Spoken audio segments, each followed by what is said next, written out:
It's a new year for the Denver Broncos, but one thing remains the same. The Broncos defense is the backbone of this football team, and that was very obvious in week one against the Tennessee Titans. A cardiac win for the Broncos. That heart was palpitating there. I have a question for you.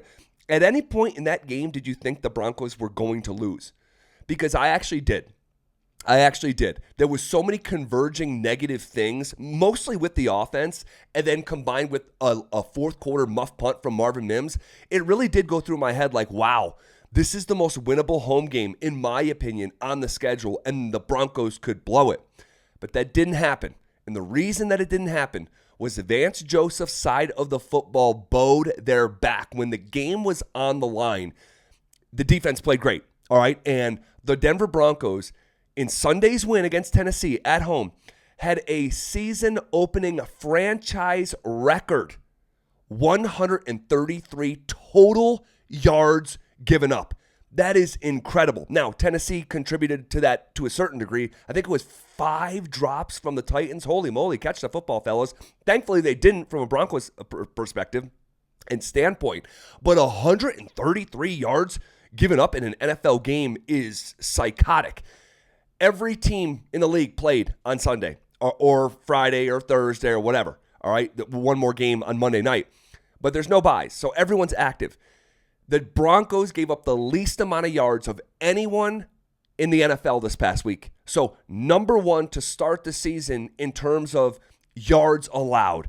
It's just one game. It's not, it's probably too soon to be looking at, rankings and stuff. But wait, when the Broncos are number one, why not take a look at it, right?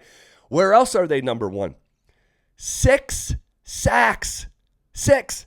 Again, every team in the league played. Not one team accumulated as many sacks as the Denver Broncos. So after leading the NFL in sacks a year ago by a healthy margin, talked about this in the preseason videos if you were watching here on Denver Day to Day with Zach Bye. Last season, the Broncos not only led the league, but the largest gap between any two slottings was actually 1 to 2. Okay, and here they are after a single football game, number one in that same category in 2025. So number one in yards allowed, number one in sacks, all right, after just 1 week. Also, okay, the impact. Not all sacks are created equal. It's time, score, situation. And I thought with a handful of those sacks, not only in the second half, but in the fourth quarter, they changed the game. They shifted the game. And I want to talk about someone in dedicated fashion here in just a second. The Titans ran 55 plays on Sunday at Mile High for 133 yards. Guys, that is 2.4 yards per play. 2.4 yards per play. To put that in context, okay?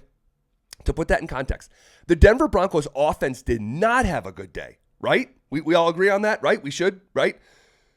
The Broncos averaged 4.5 yards a play. So think about 2.4. That is so paltry. But give credit to the Broncos defense for squeezing the life out of Tennessee like a boa constrictor, especially there in that second half. And what does that allow you to do when you have a defense like the Denver Broncos? It allows you to overcome turnovers. The Broncos, from a turnover perspective, should have just historically lost that football game yesterday. Okay, when you finish +1 since the year 2000, +1 in turnovers, you have a 69% chance of winning that football game. Without any other context, just +1 in the turnover margin. When you're +2, you win that game 82% of the time since the year 2000. Okay, that's what Tennessee was. They were +2. You had 2 Bo Nix interceptions, and we'll talk about Bo a little bit later in the week in more dedicated fashion, but I wanted to talk about the defense first because it was just more positive and the Broncos won. But you had 2 Bo Nix interceptions. You had a fumble where Bo just holds the ball for so long, and he gets the ball knocked out. Tennessee jumps on it, all right? And then you have the Marvin Mims muff punt. That's 4 turnovers. If you want to, you can go ahead and include a 5th turnover, because the Broncos offense could not convert on 4th down at midfield. That is technically a turnover, all right? So you want to look at it on the stat sheet. It says the Titans were +2 on turnovers. My opinion, Titans were +3 on turnovers, What does the data say when you are +3 on turnovers in the NFL? Since the year 2000, if a team is +3 in the turnover margin, they win that football game 91% of the time. But yet the Titans lost. It's because the Denver Broncos defense bailed them out in such a meaningful way. All right? And I thought if I'm giving out like a game ball, okay, because the Broncos won, all right? And we're going to do this on the radio. Have my daily radio show 2 to 6 here in Denver on 104.3 The Fan. You can stream it anywhere in the world, okay? We have people all over the world that do listen that way. And it becomes a podcast right after the show. Keep that in mind.